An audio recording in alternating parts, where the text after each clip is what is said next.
right, welcome everybody to Wall Street Reporters Investors Discovery Day live stream. We got an exciting day for you today. We have Alex from Cross River Ventures, CRVC. Alex is going to be followed by Sean, the super investor. Sean actually he just joined us for a few minutes early. You guys know each other through some mutual other super investors. So we're going to be talking about Alex, we're going to talk about 100-bagger stocks today. So you've been gone for a little while, so we want to know what's been going on, and is Cross River CRVC? Is this going to be that could this be at this point? We're not even saying 10-baggers anymore. 10-baggers is like 2020 stuff. People now they want 100-baggers, 50-baggers. Yeah. They want it we all do. CBDT was a 50x since in 4 months. The kids today, they don't have the patience. No, and that can be good, that can be bad, because certain things you can't rush. Good gold exploration, you just can't rush. So that's led us to where we are. When you and I last spoke, the share price was a little higher, our valuation was a little more robust. Gold has been struggling. The market's just not there. 5 million market cap right now. Cross River, you got a 5 million valuation. Yeah. So you get the massive, what is it? Elephant country, district scale size property. I mean, can this be? Here's the question. I'll jump right into this, and then we'll talk about the details. But for the people who have no attention, like a lot of us watch, they want to know: can CRVC be, a 50-bagger from here? What's the path to get there? Sure it can. Absolutely it can. It has just as much a chance as anything else out there. And I'll tell you what's amazing. Okay, look, a 5 million market cap, just about half of that's cash. So, here we are at the lows, 52-week lows, essentially. Gold just hasn't had a bid. Sentiment hasn't been there. So out of that, out of the ashes rises the phoenix. Now you have an opportunity. You have an opportunity to buy cheap. We have, like you mentioned, massive district scale projects in northwestern Ontario, one of the best places in the world for big economic gold deposits. Our McVicker project is our flagship project, 12,000 hectares. We control an entire greenstone belt, the Lang Lake belt. It's all ours. There's great historic numbers on the property. BHP did a sampling program, a chip sample program. Back in the 90s, the average grade of the 34 samples was 28 grams per ton. The Golden Patricia mine, historic mine, is just down the road. That's a 600,000 ounce total there at 17 grams per ton. So we're in the right neighborhood. We've got the right showings. We have the right technical team. That's another thing that we have that is of great importance. Our technical team is very accomplished, made big discoveries, sold companies for $500 million, and we're just at the beginning stages of Cross River. It has been quiet. We've been doing the work. We have a methodical approach.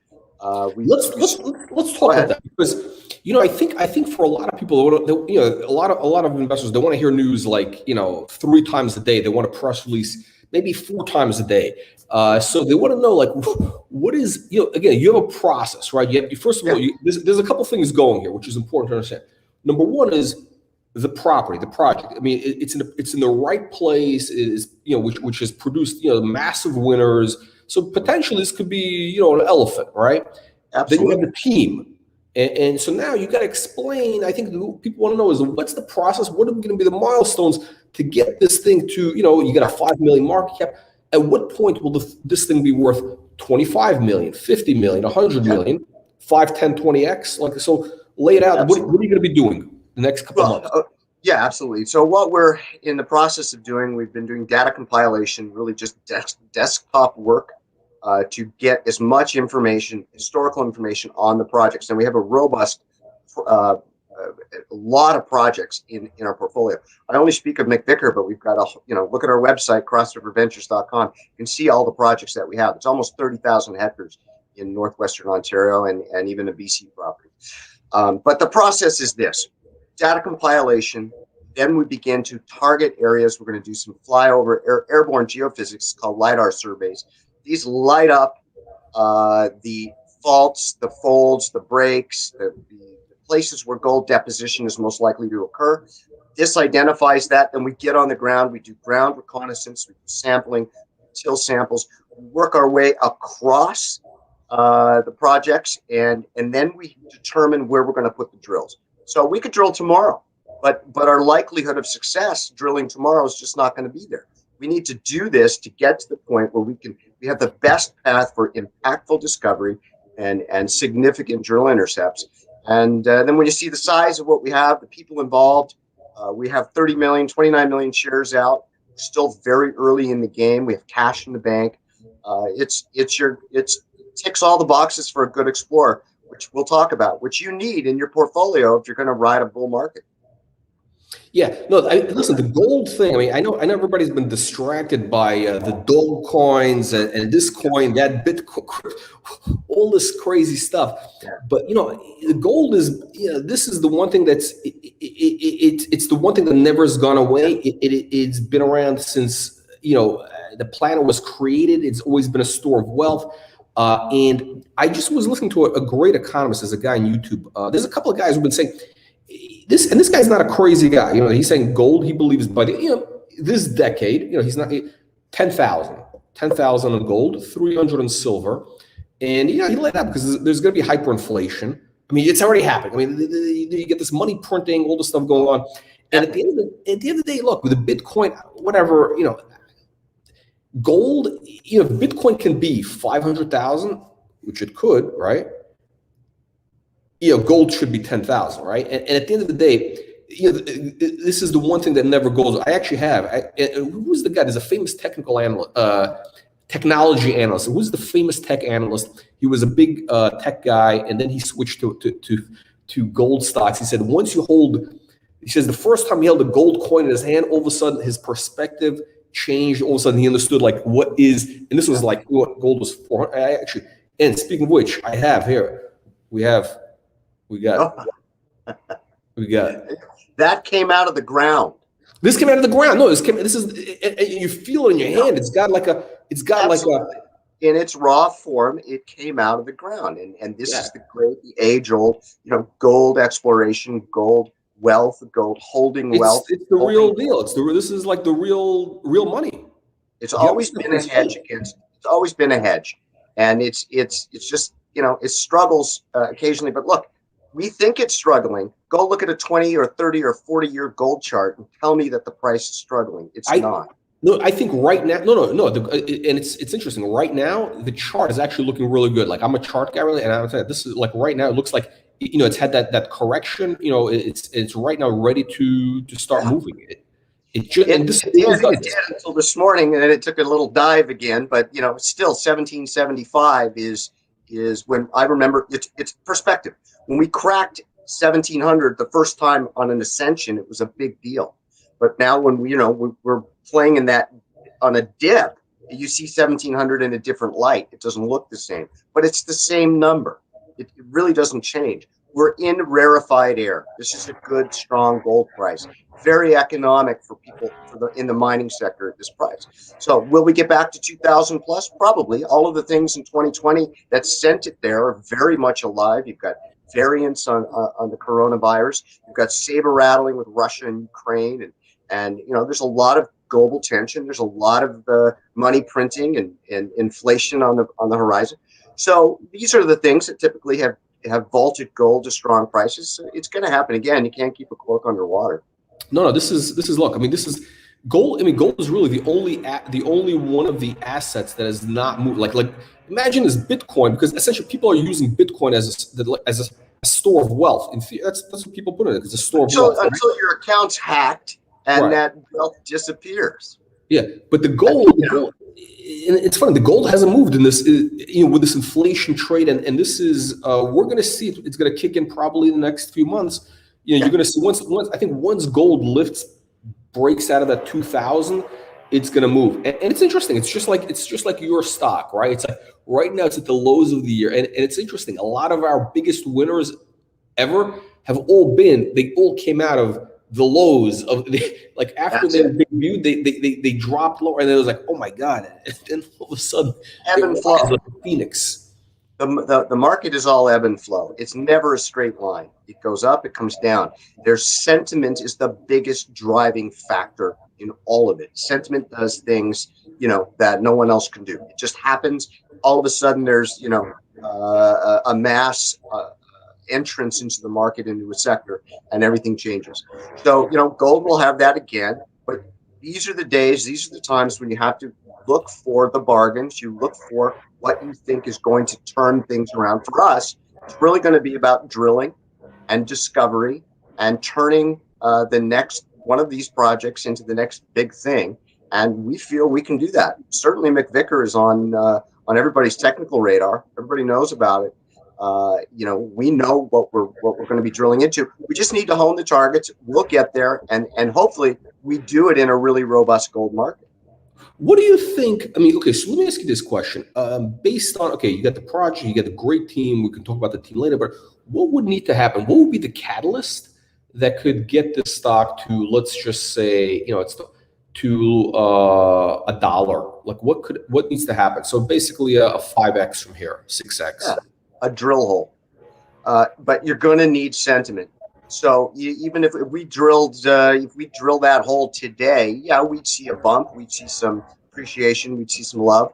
But honestly, we really need to do it. We need to time it. The perfect timing is, $1,900 gold. You've got sentiment in the market, and now we announce discovery. With our market cap, with how tight our float is overall, that's your recipe for the big return. And I think back, I hate to bring up Great Bear. Everybody brings up Great Bear, but it's a great comparable insofar as I remember holding Great Bear at 60 cents. And, I got fatigued. I'm not young anymore, but I kind of got that little itch. Like, I want to move that money somewhere else because it's going to do something quicker. Big mistake. I think $14, $15, $18 a share would have been a nice return for that 60-cent share price that I had. That's what happens. You need to hit a drill hole. We have the ground to do it. We have the team to guide it. We just need a good market to do it in, but we're going to get there regardless. Q3, Q4 this year is all about drilling for us.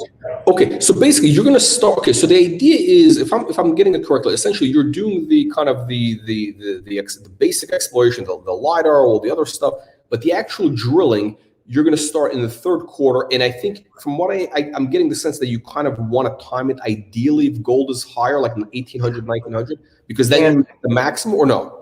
Yeah, well, I'd love to, but honestly, that's a fool's game. You can't time it. You just have to get the work done, and you have to hope that there's a lot of wind to carry the sails. We are headed there. Where the price of gold is, where sentiment is not going to dictate when we put a drill hole down or how or where we put a drill hole down. We're going to do it anyway. Just be nice for the returns. If you want that 10, 20, 30, 40 bagger, you really want to make sure that you have sentiment. If you don't have it, doesn't matter. We're going to drill. We're going to make discovery. We're going to show what we think is there at these projects, particularly McVicker, which is our flagship. And that's the plan. And it's a rare thing. And you and I have said this before. I said, if you took 100 junior mining gold CEOs and said, hey, we're going to give you this project or these projects in Northwestern Ontario, we're going to give you a technical team that has accomplishments and success under their belts, and we're going to give you 30 million shares out and a couple $1 million in the bank, would you take it? I don't think one person out of 100 would say no. I think it's a really great sort of, perfect storm, if you will, of influencing events. This is going to be a good one. Just let us do our thing, and we can pick it up here. Let's get to some questions. Julie is asking, how much do you think the drill program will cost? It's an interesting picture, Julia. We're looking, we're going to raise several $1 million. I'm not sure what that drill program budget is going to be. We haven't got it yet. Typically, you're looking at $1 million, $2 million probably to put into the ground over time. It's not cheap to drill, but that's how you make discovery. So, at this point, we're spending about 1.4 to get us to drilling to date, and that'll get us to the drill phase, and a couple $1 million into drilling. The more that we can drill, the better chance we have of that impactful discovery happening sooner rather than later. Okay, so Julie's saying that the coffee project was 500 million. Yeah, the coffee project is the project that Rob Carpenter and others on our tech team were involved with and made the big discovery. It turned out to be a 5 million ounce deposit in the Yukon. The company was Kamenik. Rob was the CEO of Kamenik. Kamenik was sold to Goldcorp for 500 million. So, that's a big win in this business. That's so you have this provenance here. I mean, you have a guy who brought you the project who's had a 100-bagger before. Yeah. Now, I should mention, these projects have been handpicked by Rob and the tech team, essentially. So, the idea was when we first got McVicker, it was a small piece. We cut a subsequent deal with another company, Ardell Gold, and we picked up their section of that Lang Lake belt. And we pieced together the 12,000 hectares. We consolidated that land package. And that's exactly what the tech team was hoping we'd do. We did it. So they're excited. They've done the work. We're moving forward here. We think this is something special. Amanda's asking, what's the status of CRVC's relationship with you have indigenous communities in the area? Like, what's the deal? Yeah, no, that's a great question. We have a liaison who works full-time for us on that. We've had lots of dialogue. We continue to have dialogue. We're in a good position. We will make sure that we respect all right holders in the area, and we'll make sure that First Nations are involved in what we do. We have a great person working full-time on that right now, and he's doing a great job. There's lots of emails and calls going back and forth. And, we're in a good position. We have a good relationship with First Nations in our area. Amanda, a follow-up question. Do you currently hold drill permits? If not, how long will it take to get them? Yeah, permitting is underway. We expect the first round of permits to arrive sometime in April, or maybe by the end of the month. But we're well ahead of the curve there. We will be ready to drill when the time comes. Any warrants still out? What price? What's the exercise? Yeah, there's warrants out there, different prices. Right now, not a lot of warrants are getting exercised here at this price level. Once we're back in the 20s and 30s, we'll see more come in. But, I think the last financing we did was a 20-cent unit price with 30-cent half warrant. We did a 37-cent flow-through financing back a few months ago. So there's nothing really in the money at the moment. There's some IPO warrants, but very little at this point.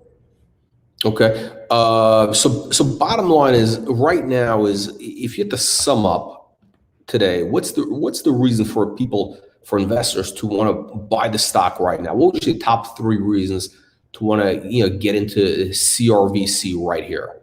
Right. Well, we'll go through the checklist. First of all, in a really good bull market, if gold rebounds and does its thing, which we all expect it to do, you're going to want to hold explorers. Explorers give you the big returns. Producers are steady eddies. They'll do their thing. They'll give you some returns. But an explorer, pre-discovery explorers, where you get the big bang for your buck. And where we are, we tick a lot of boxes: share structure, cash in the bank, technical team. We're marketing. We've got some savvy marketing on our board and our management team. So we're going to make sure people know who we are and that we're out there and exposed. But those are the things you look for. And then you look for size and scalability. Our projects aren't postage stamps. They're big. And that's what you need to determine if you're lucky enough to get that discovery and you do everything right. You want scale, you want size. You want to make sure, if you want to get a major's attention, you got to have a sizable land in the right areas. And we feel most of our projects answer that immediately. Okay, so basically, essentially, once we get a little bit of movement in gold, there's going to be attention focused in the exploration space, and of course, you have essentially this thing with massive upside potential. So that's going to be kind of the tide that's going to kind of lift the boats. But then, of course, if you drill and you actually hit something big, then that's a whole game changer.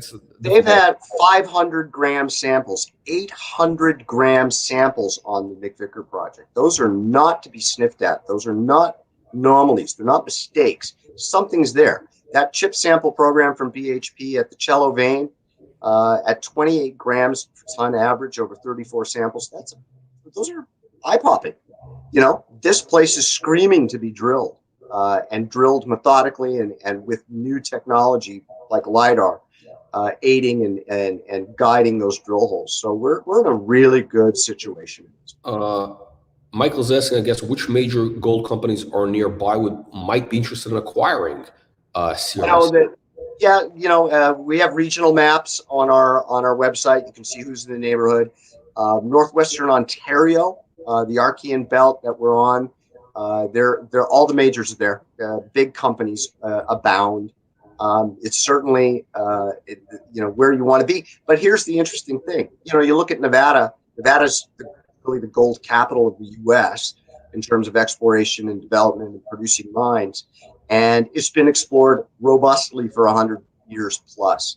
Northwestern Ontario has the right geological components, and it hasn't had that type of detailed exploration over the last 100 years. Just hasn't had it. So we're still looking at, like, say, Nevada 35 years ago or 40 years ago, looking at this great geological area for gold deposition that hasn't had sustained exploration and development over the course of the last century. Really, it has a lot of room. There's a lot of places for elephants to hide, really. That's great. Okay, Alex. And that last question is, what kind of news flow can we expect? Because it's been a little thin the last month, 6 weeks. What can we expect from you over the coming, let's call it 60 days? What kind of news flow? Yeah. Okay. So we just did a couple of news releases this week, an exploration update, permitting, put some stuff out about that. We added ground to our Manitou project, which is another one of our top priorities. There'll be that type of news flow over the next 6 weeks, 8 weeks. The Lidar surveys will begin. The first bit of groundwork, people with boots on the ground, will begin. So we'll keep everybody informed as we're moving forward. But if you want instant gratification, you're not putting a hot cup in the microwave and hitting 30 seconds. It's not going to happen here.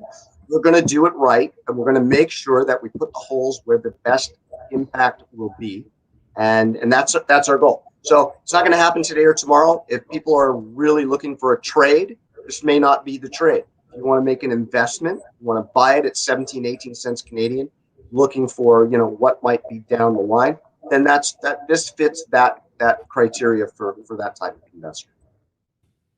Okay, so Alex, on that note, I want to thank you, and we look forward to getting some big news in the coming weeks, and to seeing this as a 10 bagger, hopefully at least 10 bagger for starters. Let us drill, let us get things done. We'll get there. Watch the price of gold, pick up your explorers, buy them at their lows, and let the market do its thing. Gold. This is the real deal, not the Bitcoin. This is the real deal. I like it. That's it. Alex, we'll see you in the next live stream. Thanks, Jack. Appreciate it. Okay, Cross River Ventures. All right, let's get ready for Sean. Here we go. We got our smart money live stream coming up in just 1 second. Okay, I think we're just about ready. And Sean. Hey, Jack, how are you? Okay, good. I think we're getting a little bit of the feedback from the mic there again. Okay, let me try that again. Okay. How's that working out? I'm getting a little buzzing. Is the phone near? Before we had it set up perfectly, I think. Try that again.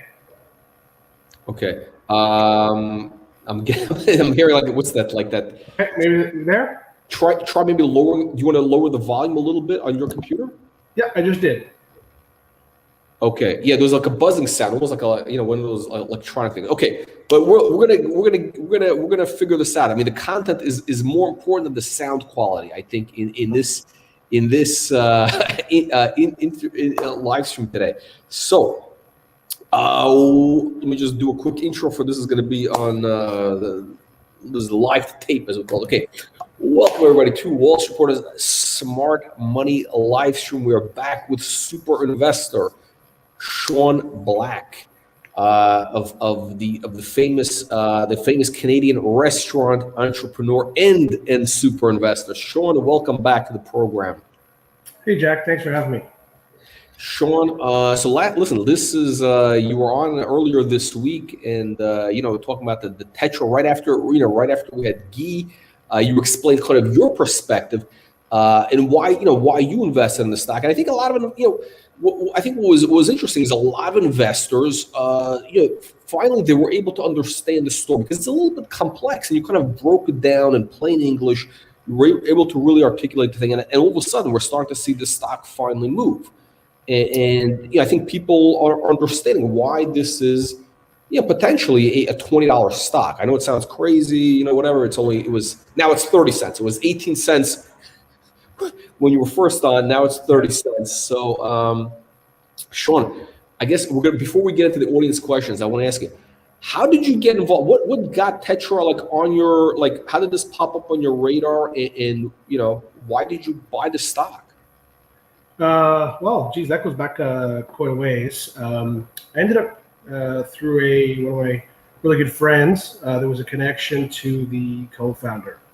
Got to know a little bit about the story. Heard about it. Heard about what they were working on. And the first thing he did was vouch for the CEO, Guy. And along the way, he said to me, he goes, "Geez, Sean, we started this thing. We wanted to go all rec. We didn't want to focus on medical. We didn't want to focus on trials." And he goes, "Geez, at the end of this, Guy may be right. People want to see the data. They want the evidence. They want to know what they're putting in their bodies or what they're taking, and can actually really help them." So that sort of spurred my interest. I got semi-involved. Then met Guy in Ottawa, my hometown, and took the relationship and I guess the investment level to a different level along the way. But he's a great guy. Okay, and basically, here's the thing. You're basically, not a lot of especially a lot of the Americans in our audience don't know too much. Tell us kind of a little bit about your background. Don't be modest. Don't be like a Canadian. Be more like a Texan. Try to be. Give us the details. You essentially you're known as a very as a pretty as a heavy hitter in the micro cap space. In Canada, you have a huge you built a huge restaurant business. Give us kind of a little background, only so that people understand that you know what you're talking about. That's the thing. Sure, Jack. In a way, got in. Obviously, most of my connections and investments have come through my time in the restaurant business. Really, they have, and was lucky enough to start in the business when I was 14. Opened my first restaurant when I was 19. My two partners I met along the way. Been with them over 20 years. And we launched they started originally a chain called Extreme Pita. That was sort of the kickoff to Extreme Brands. We grew that brand to those brands to about 350 restaurants. We then exited that business. We sold it to a public company called MTY. I joined MTY as their chief development officer on the TSX. Watched the company has done an incredible job. Despite all the odds, he took it from 30 cents to over $70. 70? Incredible journey. Wait, Sean, went to 70? $70. Wow, from 30 cents. That's right. Yeah, that's right. I think today they do about $1 billion a year. This is revenue. This is a 200 bagger. Yeah. So don't say it can never happen, because it did happen. Okay, so basically, so you built a chain, you built a restaurant business from basically one thing, from a pita thing to 350 restaurants, which is I think the most difficult business is the restaurant business. Anybody who can build a successful restaurant, because you have to satisfy people in so many different. It's you can do pretty much anything. So this has become a 200 bagger stock essentially. Mm-hmm. It did. Yeah. MTY's done an incredible job. And then now you're essentially a private investor at this point for the most part. I am, yeah. I'm still in the restaurant business. Same two business partners. We own and operate restaurants in Canada, and took that experience and those connections, and once we had sold that company, put some of that money to work after that, and along the way, found some great companies to invest in. Tetra being one of them. One of your other connections is Skylight. Skylight, you got Skylight's been an incredible business, and and I believe they're actually just scratching the surface. That one is one of the more undervalued stocks I think that you're associated with, but companies in general. But yeah, so it's but also it was based on the entrepreneur, which was Brad. My relationship with Brad and Cash, the two founders, are what kicked off that business and that relationship, that investment of mine, along with my business partner. And the same thing with Tetra-Bio Pharma. If it was based on Guy, and anybody that has a chance to meet him and get to know him and understand him, like the gentleman very much cares. He's smart as can be. Sometimes I think his biggest challenge is he has a harder time communicating his message. He's so smart. He's so focused on the science. It's not an easy message to deliver because what he's doing has never been done before, and evidenced by the news today. What he's embarking on, that challenge that he's taken, has never been done before. So when you want to talk about opportunity and investment, if you can help people and make a lot of money, I think that's a pretty good investment. And I tie that back to the restaurant business. If you can make a great product and sell it, and somebody's willing to pay for it and make a lot of money, that's okay. So here's what I think is interesting. So I'm kind of like trying to understand what you're saying. So essentially, it turns out one of the common threads kind of in your, you talk about the two, between, Skylight, between Tetra, essentially you got involved after you met the CEO. So you really, essentially, so you're kind of a real fundamental investor. You really do your due diligence. You really understand people. You're betting on the person. It's almost like, when to build a 350, chain, restaurant chain, you really have to be good with people. You have to really understand how to, see if somebody's a good manager, because it's no different. Manager of a restaurant, manager of a public company, same deal basically. Absolutely, Jack. And I think that's the people side is my strength. I'm very fortunate. My two business partners. One is normally the front-facing guy that would do interviews or stuff like this. Great visionary, great mind, great leader. I had another one that's a CFO, from accounting to legal to the business practices, is really good. And he's definitely a backbone to our organization. And they allow me to go out and find ideas and find people and find a great restaurant concept or a great market to grow. So I guess my time even at MTY as a chief development officer, it's the same title. I have the same title at my current company.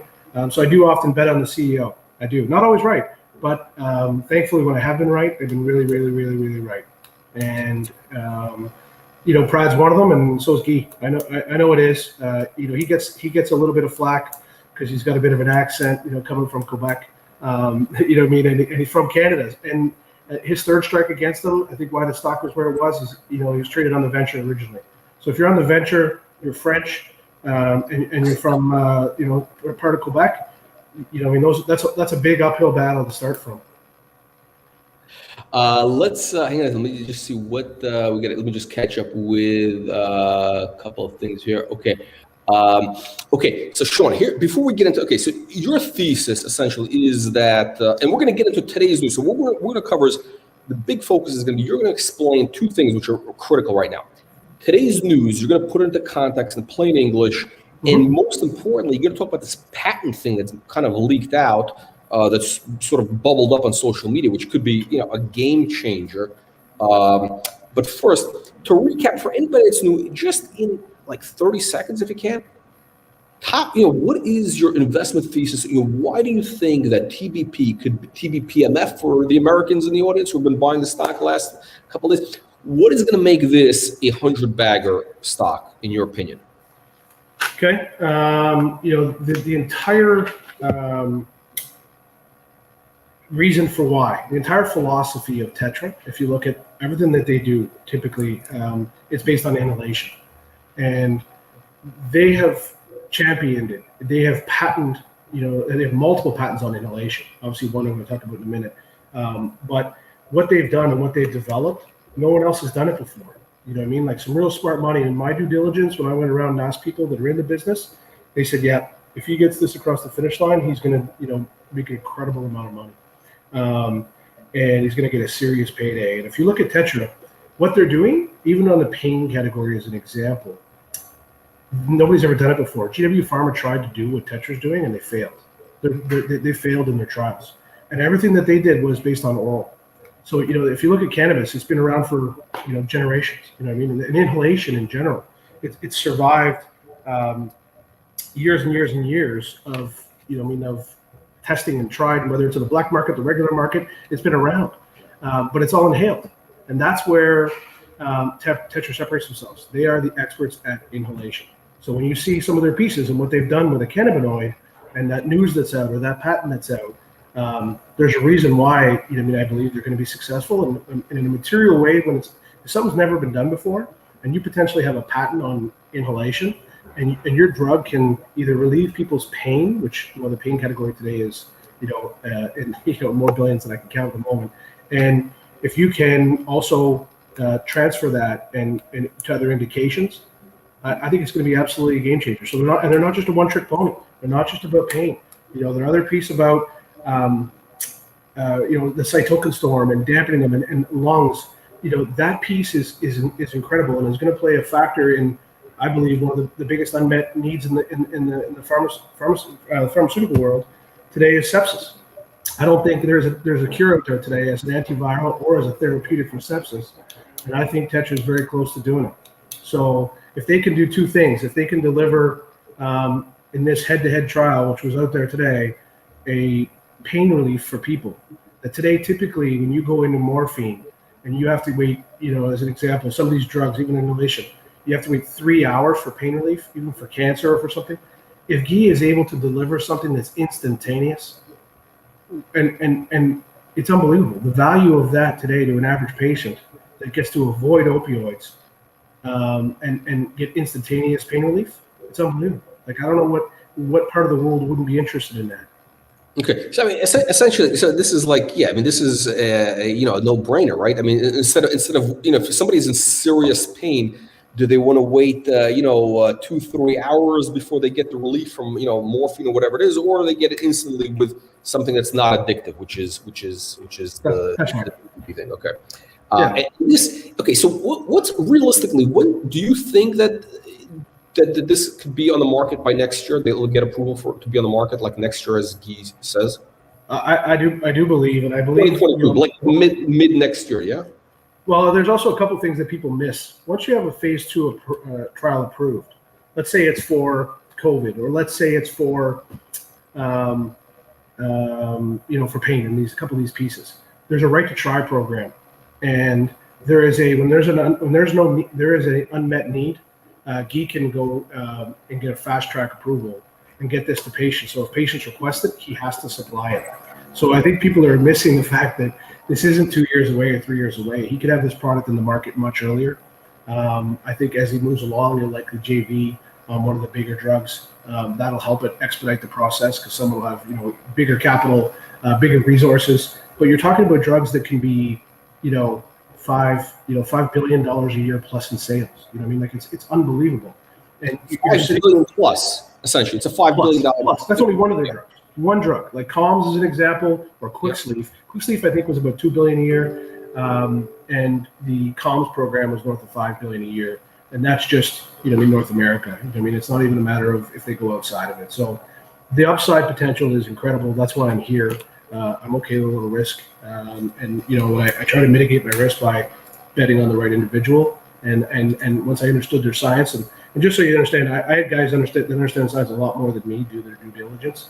Some real smart money, and they joined me alongside me in the investment. So, I got real comfortable in it when smarter people than me were putting money in. Okay, so in your, listen, basically the bottom line is, it's like Henry Ford. I think Henry Ford said, hey, he doesn't know anything about whatever the assembly lines, but he knows how to pick the right people who really know that business, much smarter than those specific things to get it done. So people. Okay, so when you were doing your due diligence on this opportunity in TBP, can you mention some of these guys? Like, what's their background? Like, who are the guys who told you that this could be a game changer style? Sure. You look at a couple of the gentlemen. One of them was I did research to Bruce Linton. He was, a pretty smart guy, and did some homework on due diligence at Tetra and gave me his feedback. If people miss it, but in the last private placement, The guy that led the round was the co-founder of one of the most successful MSOs, in North America today. And he's got a pharma background. He's a pharmacist. He's not a, just a cannabis user by any means. He's, a very intelligent guy. Mike Nishat, the co-founder of the co-founder of TerraSend, led the round. He's a real smart money. He also brought in, an incredible gentleman that's the head of the Cleveland Clinic. And for people around the world that know the Cleveland Clinic, pretty reputable organization, some of the, the best hospitals and best doctors in the world.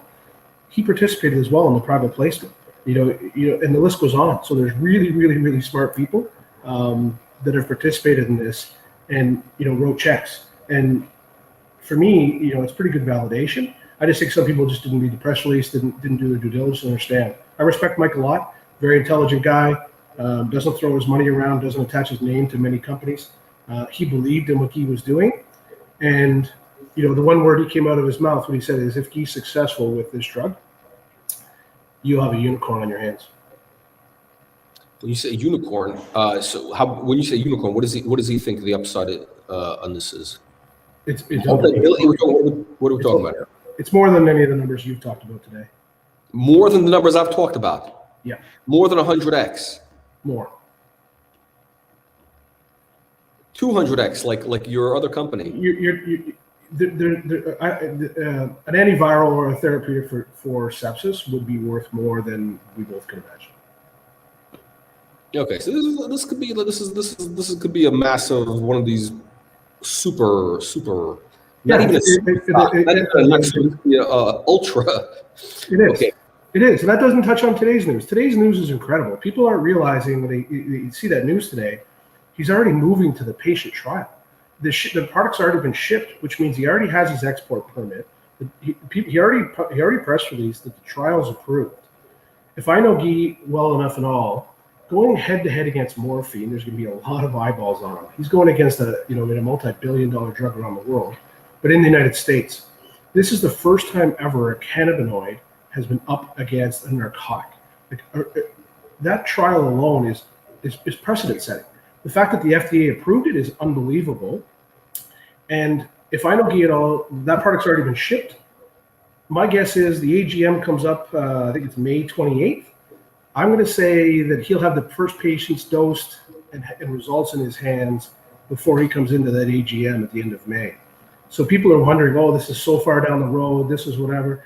If he gets positive results on a phase 2 trial for pain, and has better results than morphine, and we're talking by the end of May. You want to talk about like a reason why you take a flyer on a 30-cent stock is if those results are good, it's not a market cap of $100 million anymore or $80 million. He's got a drug that'll compete globally for for pain. So that's how close it is. I just think people haven't realized it. And it's the first ever head-to-head against a narcotic. Yeah, so that's big. That's pretty big. So we're gonna get the news. We're gonna get some sort of indication within about 4 weeks. Yes. Yeah. By the end of May, I think we'll have catalyst here. We get near-term catalyst here. We need very near-term catalyst. And if people look at what he's trying to do and why I support it, even look at somebody with sports injuries. There's one gentleman out that I follow on social media, Delvin Bro Sr. A professional athlete that talks about pain and wants no more opioids. They want they want more natural painkillers and help people live with it. And the biggest problem today with some of these opioids and why they're so dangerous is they're addictive. And why some people typically overdose on them is because the onset takes so long for you to get pain relief. They end up taking one. They take another one. They take another one. With Guy's pain relief is instantaneous. So when you talk about reducing overdose deaths on opioids, it's right there. It's not as addictive, and the pain relief is immediate. It's not waiting 2-3 hours for an opioid to kick in. It's immediate. That's the game changer in what he's doing. So if he demonstrates it by the end of May, in my opinion, it's look out. It'll be my opinion, it's a multi-billion-dollar company at that point. And from what I understand, tell me if this is correct, is essentially this type of trial, essentially you'll know pretty quickly because essentially either it's working right away. The pain, the pain is going away quickly, or it's not. I mean, that's right. Yeah, it's not like an Alzheimer's drug where you're measuring, fractions. This is a very clear, and it's a head-to-head trial. Black and white, basically. That's right. So Guy will get the results immediately in a head-to-head trial, where the other one he's running in the United States right now, another phase 2. That's a 10-week double-blind. He doesn't get the results, so all patients are on board and done. This one, he's going to have the results in his hands immediately, and he's going to be able to indicate to the market that he's moving forward, and he's pretty happy with the results. So I anticipate that being a very near-term catalyst, and I believe it's a true game changer. I think every big pharma, that's involved in morphine is going to be paying real attention, because if you have somebody that's about to deliver safer results, quicker pain relief, I'd be paying attention if I was a CEO of a pharma company. Okay, and essentially, we've been throwing around the comparison between GW, which was bought for the $6 billion. They're saying it's worth really $15 billion. And so if you do the comparison, essentially, that's where you get that 100x plus on on TBP. Now, let me ask you this, Sean. I think which a lot of people want to know is, so how many shares do you own? I think it's safe to say today I'm the largest retail shareholder in the company, and own a material amount. Not enough to be over the disclosure period, so I don't own over 10%. But I think the two largest shareholders in the company are Aphria and myself. And the good news is, for me, I have a lot lower cost basis than Aphria. Aphria is in, I think Aphria put in about 15-20 million at about $1 a share. And so I think they probably, last time I checked, they owned about 8-9% of the company. Okay, so you own north of is it we're talking about 5 million shares, north of 5 million shares? No, way more than that. Way more than that. Yeah, way more than that. 10 million shares? More than that. Okay. Oh, so basically, then you're not a crazy guy. You're not one of these Wall Street bets guys who buys GameStop. You've done your due diligence. You've talked to a lot of to put in that type of money. Yeah, I don't trade actually. I only invest in companies. I'm not a stock trader. You're a long-term guy. Yeah, I buy it, hold it. I look at the Warren Buffett mentality. Just sit tight. Let the wealth transfer happen. If people want to get out, trade, sell, excellent. People that are selling today at 30 cents, if he's correct in 30 days, that's going to look pretty interesting. I get it. Some people make money, they take the profit, they move on. It's just not my philosophy. It's not how I do it. So I think, and we're only talking about one of his trials. That's just the news out today. There's two other pieces that are out there on his trials that are for different indications that are absolute game changers. And even his piece on the pain.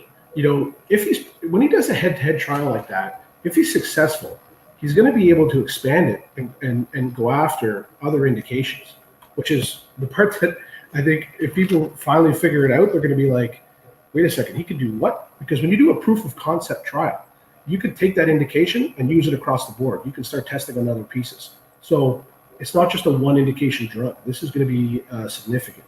And I think it's the same on a couple of Guy's drugs. The ARDS trial that he has going on in the United States right now, or about to start in the United States right now, that'll be the first ever synthetic, what they call derivative of cannabinoid that'll get injected into a human. It's never been done before. He's at the very last stage. All he's waiting on is the FDA to sign off on his protocol, and he's immediately in patients. So he could be injecting the first patients in the next 30 days, and never been done before. Analysts are going to freak out. He may have something that can treat COVID, and he may have something that can treat sepsis. And if you look what the work they're doing with George Mason, they're expanding into HIV and other indications. I think there's going to be 10, 15 indications they're going to move into. So that one drug on ARDS for COVID, and as it expands into sepsis, that's the unicorn drug that I was mentioned before. Okay, let's get into some audience questions. Or comments. So the first one we got Silver Dollar saying Tetra is going to make 10 times more on off-label prescriptions versus on-label. People aren't looking at the full potential. Tell me I'm wrong. The off-label is big money. That's very true. Off subscription sales that Guy can use, because let's say it gets approved for pain as an example. It's just like Advil. You might have it for a headache, you might have it for a sore arm, you might have it for whatever. So do I believe that doctors will prescribe this for off label stuff? Yes, I do. I believe it's going to be significant. So it's not just the one category that he's after. The moment he has an approval, that drug will be written for prescriptions, for many indications. Okay, I don't know how to pronounce his name, but he says, okay, so Sean, he says he's looking at the 3-year chart, okay? He's saying he's seen there was, I'm a chart guy, there's a lot of pops. So you see the stock just go ballistic and then it fades. So the question is it different this time? Yeah, there's a few pieces that make it a little bit different at this time. Normally when it happened before, there was a real gap between, like great news, but then it's going to be, 6-9 months till they advance something again. So, in this sector, and you're trading on the venture previously, people would get bored. They just vacate the stock and say, okay, great, I'll exit it. A couple times along that way too, they'd go out and do a capital raise. And when they were doing a capital raise previously, as a startup, the one weakness I believe they had till was capital markets. And I don't think they were really strong, on the banking side and who they were with. I think you'll see today they've got some better relationships, some people they brought in as advisors, some people that I believe they're going to be bringing in shortly onto the board. I think they're going to bring some names that are going to really open some eyes to some of the investors and secure really smart capital going forward. And I'm certainly one of those guys. If Guy's advancing this stuff, everyone always thinks, oh, Tetra's going to run out of money or Tetra's going to run out of money. They're not going to run out of money. They've got great support. They've got more people coming. The trial that they're doing is a fraction of the normal cost. Normal trial could be 15-20 million. I think the head-to-head trial is going to cost them something like 2 million. So they're, Guy's doing it smart, and he will go forward with some strong support. I've personally, as you said, I've invested a ton of money in the company, and I'm there to support them going forward. If they need more capital, I'll help them raise it, and I will also contribute myself personally a significant amount more money. Okay, a couple of questions coming in. Okay, so Mitch is asking if one needs immediate pain relief, why not the IV opiates? That works just fine. Have 400 years. Please discuss the difference. Yeah, okay. So basically, opioids. Like I said, I mentioned earlier, the opioids are incredibly addictive. And they can be very harmful with addiction, and people, overdosing. That's the exact reason. That delay in people getting pain relief is the biggest factor, and that's what he's after. So if he's able to deliver his head-to-head trial, it's a game changer. Okay, so basically, essentially, it's almost a is this a binary event? In other words, at the end of May, this could be a $10 stock, or it'll be back to 10 cents or something. Or not. It's 15 is low. Because Jack, he's already got other, like his IP alone that he has is worth more. Some of the parts is worth way more than the stock price today. Like it's a fraction of where it'd be. I know people are high-fiving, great's great, it went to 30 cents, but it's, in my opinion, it's the cheapest name in the business. You just had a competitor that in my opinion, has a smaller pipeline, not even near the same addressable market, that just sold for $7.2 billion USD. This is trading at, 70 million USD. It's not even in the same conversation yet, but it's inching closer to drugs that are bigger than that and very relevant globally. So I think the upside is significant. And that's not even to mention, the one thing we talked about was the patent that, news that was not news because it wasn't in the news, but it was a shareholder that. People are asking about this. I didn't even bring this up. This is the big. Yeah, I swear this lady, she's really sharp as a tack, but I think she combs, the websites for FDA and patents daily because the moment it came up, she was on there and dug into it, and I looked into it too when she sent it to me. And basically, what I understand is, Tetra hasn't press released it yet or addressed it, but they've been cleared now. All their data has been submitted. They've been cleared, and now they're in the final stretch of potentially receiving a patent on all inhalation of cannabis. To understand that, Canopy, even a Freya, doesn't matter. Name a company, an MSO or an LP out there. If they're granted this patent, the way I understand it, they're going to have to come back to Tetra and either license or buy it. You know what I mean? And so royalties to use their inhalation technology and their patent that they'd be protected on. I think he submitted it in something like 2018.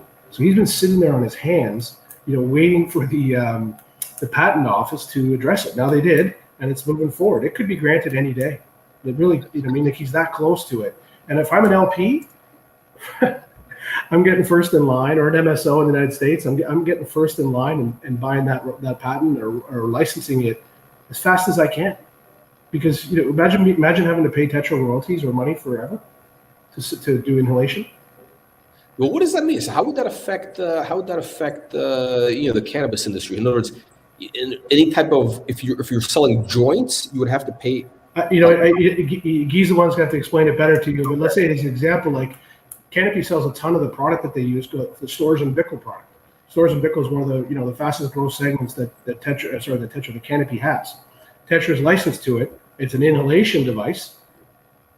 So if they want to put cannabis in it and sell it, and say Tetra has this patent, Canopy would have to, Storz and Bickel and Canopy would have to pay Tetra a licensing fee or a royalty for everything that goes through it. Wow. Okay. So it's basically on inhalable devices, basically. That would potentially.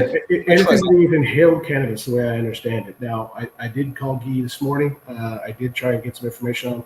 He was not available to address the news that was out yesterday, but I'm assuming very soon he's going to have to, because I'm sure there's other LP CEOs or other MSO CEOs calling him asking, saying, "Can you please explain that to me? And if you have what you have, can you please write down on a napkin what that might cost me to buy or control?"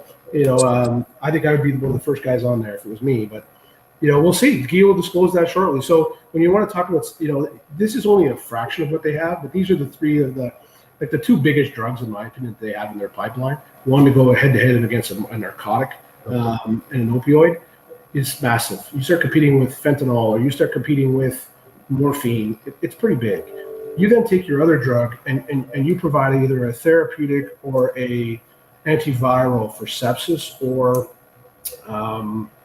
COVID-19 as an example. Any sort of inflammation of the lung, which this can expand into other things, and it could expand their, like I said, they're tested for, I believe it's HIV. That is globally, this is a drug that's needed. 1 in 5 deaths in the world come from sepsis. Tetra's sitting on the doorstep of figuring out how to help that. Pretty valuable. So that's why I support them. I believe they have some real near-term catalysts. Some data will come out the moment they put a needle in someone's arm and inject that nano-emulsion synthetic product. I believe it's going to be unbelievable.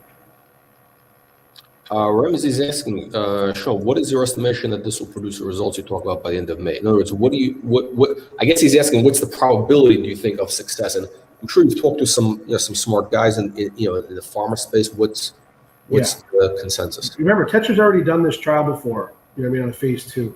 So they finished it, they just never released the results. So I'm fairly confident that he isn't going down the path of spending millions of dollars of shareholder money without knowing it's going to work. And I think the average person that's tried cannabis before, ask them, did you feel something, relatively immediately? I think people are going to know this is going to work. I think the average person that's, relatively educated on the product is going to know it's going to work. So I'm very bullish that the results are going to be excellent. And if they are, I think it's going to change a lot of patients' lives. I think it's going to change Tetra, the company, and it's going to change the shareholders' lives. If that's the case, it's a big win for, in my opinion, for society, because I believe the FDA, I believe the U.S., the Canada, this valuable information of the results of cannabis and using them is valuable to everybody. People want to know, does it have a medical benefit? If they can demonstrate that it actually has a medical benefit, it's huge. It's absolutely huge. The data will be worth gold. I get a question about dilution. Samuel is saying that Tetra has raised a lot of money. What's your take on the potential? I guess maybe they have a reputation for raising money. Absolutely, they do have a reputation of raising money, and you know what? They're a biopharma that's not in revenue yet. You know what I mean? So when they asked me about raising money, I referenced it the other day. I think there's somewhere between 130 and 150 million dollars they've raised in total.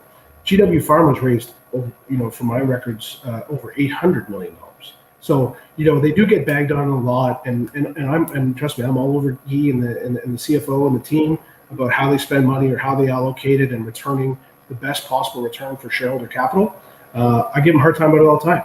So I understand the shareholders saying that for sure. They should keep them. Hold them accountable to get results. But am I scared that a company that's a $70 or $1 million market cap in the U.S. going out and raising another 10 or 20 million dollars down the road if they need it? Absolutely not. The goal here is to be a multi-billion dollar company. So if that's what it takes to get there, you got to put gas in the tank. I get it.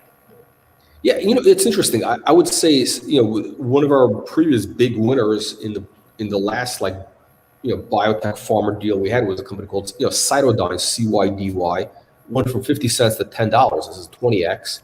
And they raised a ton of cash during that whole run. I mean, they raised a couple $100 million. And also, we got a comment from where they at saying they got warrants being cash. By the way, we had another one that was a 50 bagger, CBDT. They raised a bunch of money from warrants. It didn't. You're Brad from Skyline halted the stock, the rise. I mean, both these stocks were going up 20x to 50x while all this raising was going on. So I think once people see that this thing is real, they can raise as much as they want. It's not going to affect. Look at as an example. Look at Brad from Skyline. He raised money. He spent it well. He's created a ton of shareholder value, and he's going to continue to do that. So when Brad says, I'm going to go raise money, if you ask Brad from his 15-cent round, every one he's done, I put my hand up and I put money in every one of those rounds. So I was happy to give him more money. And because he was growing it, he was spending it wisely. With Tetra, if they go to raise more money, I'll be the first one through the door offering to participate. And I also know that there's some other very smart money that I've received calls from and been directly involved in conversations. And I've put them in contact with the CEO and said, listen, like real smart money that people would fall off their chair if they understand who was calling, that have asked, say, geez, if they're going to need money down the road, or if they're going to need a JV partner to come into a different country, Sean, can you put me in touch with them?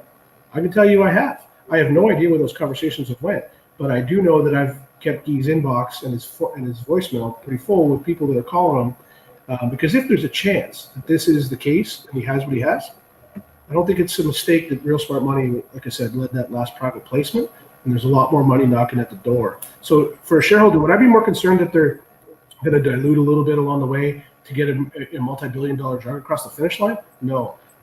As long as they get that drug across the finish line, I don't care what they have to do to get it there. You're not going to get it. You can't drive a car around the country with no gas in the tank. Okay. So Sean, so to kind of summarize it, right? Like, what would you say? I don't know if you can answer this question or not, but like, what would you say are kind of the milestones? Like, what would need to happen for the stock to get to, in your opinion, of course, is what needs to happen for the stock to get to $1, to get to $5, to get to $10? Let's just focus on those three numbers. We're not going to talk about any crazy numbers, but what do you think would need to happen for the stock to get to $1 and then $5? I think the stock it goes well through $1 the moment they dose a patient or they inject a patient. So if they on this reborn trial in the United States against morphine, the first patient that they say we've put it in a patient, we've initiated that trial, the stock it's ridiculous at $1. If they go and say we've injected the first ever patient in the world with a synthetic cannabinoid, I think that's absolutely game changing. So, and I believe those are happening imminently. So if I'm right and the timing's right, based on everything that he's indicated to the market, they've already shipped the product. They're not shipping the product down there to put it on the shelf. They're shipping it down there to put it in a patient. So I think they're very near term. I think $1 would be a steal. I'm actually very surprised at this point that one of the big guys just hasn't come in and bought them out yet. They're dirt cheap. Like, it's a rounding error. Somebody could buy them for what they paid for. Like, you wouldn't, if you added the current price of Tetra onto the purchase price of GW, you wouldn't even notice it. Like, the banker might not even notice the rounding error. Like, it's a fraction of what it should be. So I think their biggest threat over the next little bit is probably a hostile takeover at $1 or maybe $2, something like that. I'd be disappointed if the company sold for that. I'd be like genuinely disappointed. I didn't get in this for $1. I'm not going to be like really, really pissed if it's only $1, but I'd be disappointed. I believe the potential is way more, and I know the CEO has ambitions of delivering much more for his shareholders. So yeah, he was saying that. I mean, he really believes it's I think $4 plus $5 is right now. Absolutely. If it doesn't go to $2-3, but let's say they've injected patients and they've got two trials like that moving on forward, and then Guy comes out and says it worked, like, the stocks will go through the roof. In my opinion, I don't know how it's trading at $100 million or $70 million or $100 million. You're talking about, like, every big pharma CEO is going to raise some eyebrows Jazz was the first one through the door, but they're not going to be the last. Jazz is just the first one in a major M&A play that did it. It's interesting. It's interesting because now that the Jazz has done this, there's other guys looking at this say, hey, we got to get into this. We got to get into this action. Absolutely. I believe there's other companies like Takeda, Moderna. You look at Pfizer. Pfizer's been making a big push on sepsis. If somebody all of a sudden tells Pfizer, in a situation that we've got an antiviral and a therapeutic that works for sepsis, you don't think Pfizer would be interested? Of course they would. That's obvious. Jazz was first through the door.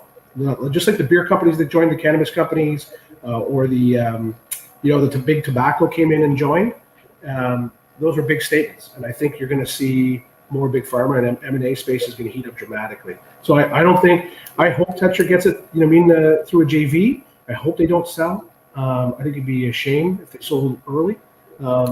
I think they would get properly valued if they JV and continue to push forward, because the JV will bring in massive milestone payments, huge upfront fees. They'd be funded forever with one JV. Yeah, I really don't think that they would be selling out at anything even below like $5. I don't think it's even like. If you try and drag Guy out of the building for a cheap price, he's going to go kicking and screaming. So I'm very confident that even at today's levels, I've got a ton of stock that's above this level. I've got a ton of it that's below this level.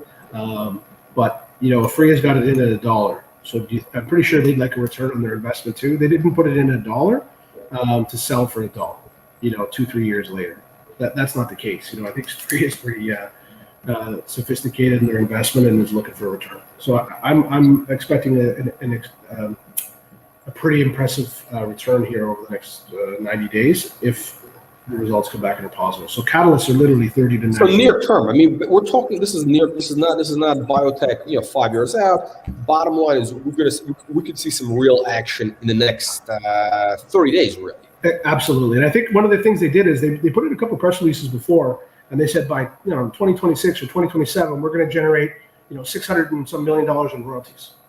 And one of my friends called me and said, it's an investor in the company, he owns a number of millions of shares, said, oh my God, I might be dead by then. Like, are you kidding? 2027? Like, who the heck wants to know about 2027?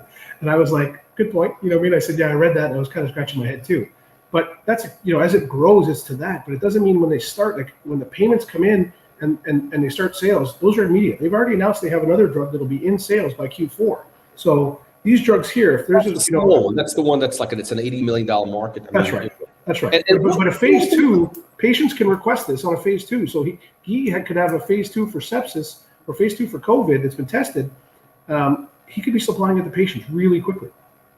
Okay. Now the drug that's that they're going to have on the market in the fourth. What do you think? Have you done like research on that? What kind of revenues can they generate from that? I'm sure. I think it's one of those ones. I don't think it's a huge one. I think it's one of those ones that'll keep the lights on. It'll and without But it's definitely. that thing alone is worth $80 million plus, because let's generate $1 million revenues. It's real revenue. It's real revenue. But the value creation today is in their IP, is in the approved trials and the data they're collecting and what's coming up shortly. I just don't think there's anything bigger out there than morphine, to compete with. The first narcotic against the cannabinoid. I think it's insane. I think it's incredible. On a cannabis product. And I think the trial for sepsis, COVID, I think is unbelievable. So if you're going to tell me you're going to go after, an antiviral therapeutic against COVID-19 or sepsis, I think it's pretty insane. And if you tell me that you're about to deliver results that are going to be potentially really positive against pain, against a narcotic, I think they're incredible. And I don't know 2 other companies that could say they're going to deliver that in the next 90 days. Okay. 30 to 90 days. Okay, so we got a couple of questions. Really, these should be for this should be for the CEO, really for Guy. But I'll ask you because I don't know if we'll ask anyway. So, off-label potential, please compare to Navalon. Yeah, that'd be the one. We wanted us to go with the designation beside his title. the doctor would answer that one better than me. Okay. What about? I see there's a couple of other ones here. There was some. How will this be dispensed? Dental. Oh yeah, the inhalation is literally there is, like I said, they use the stores of Bickle product, which is controlled by Canopy. It's a product that's owned by them. So that's what they use for the inhalation. So it literally looks like a little box, and it is like a little puffer. Okay, great. Any other questions? I think we've pretty much covered everything. I mean, no, sure. I just think, I think it's great, Jack, and I appreciate you bringing some attention to Guy and his team and what they're trying to achieve. And I think it's just obvious this week people have people are starting to peel back the onion a little bit and realize this thing is very real. The catalysts are near term, and if he's right, which I believe he is, and his entire the reason why of Tetra is inhalation. I think he's about to change some patients' lives, and then the trickle down of that is shareholders are about to make a ton of money. You know what I mean? So that's their entire philosophy. If he's right, he's gonna be really, really right. Okay, so we got the guy buying some of the Mucho Burrito, one of your burrito things. That was one of our original restaurant chains that we owned. Excellent. Okay, Sean. Listen, I want to thank you for joining us. Giving sort of like some context into what's happening. Yeah. Answering questions. People can understand like in plain English. And again, I think it's also important because I always like to get the perspective from an actual investor, somebody who's third party, just an independent investor in the deal. I mean, you're not involved with the, in other words, just to make it clear, you don't have any position with the company. They're not paying you. You're not, you're purely an investor. You just happen to have a lot of shares that you bought. Absolutely. To be honest, Jack, I'm one of the harshest critics of Tetra. I've called them to the mat on a bunch of stuff, because I wanted answers. I wanted an explanation. And so they probably like me and hate me sometimes because I push them and I want results. And I think it's going to be great. I think they've listened recently. I think you'll know that, like I said, I'm making a couple changes to the board as well that I think people are going to be incredibly well received to the market shortly. I'm shocked that they're going to land a couple of these guys. I think some as well, something that Guy never used to do. He never used to have a Twitter handle. He never even spoke to people on social media. He never ever would consider coming onto a show and doing a Wall Street Reporter. That would have been beyond his comfort zone. He went out and he attached a company like Maricom and Remy to working with. He doesn't do that stuff. He's really he's changing this to bring and trying something different. The old. If you do something over and over, it's a definition of insanity to expect different results. So he's taken a different path on the capital market side with his team, with his people, because he cares and he wants these products, get them to market, and deliver a return for his shareholders. So patients and shareholders are what he's after, and he's doing it right. So I like supporting guys like that. I'll bet on him early on. I'm sure lots of guys bet against us. One of my really good friends. I enjoyed the day that he showed up to my house and paid me a bet that he lost when he told me we would never be successful in one of the restaurant concepts we opened. And then we sold it for millions of dollars. I was pretty happy to collect on that bet. So I'm okay. I've taken a ton of heat for believing and being an advocate for Tetra. But when it wins, I'll be back here to tell you. Fantastic. Sean, on that note, I want to thank you. Thank you, everybody, for joining our live stream, and we will see you on the next one. Thanks, Jack.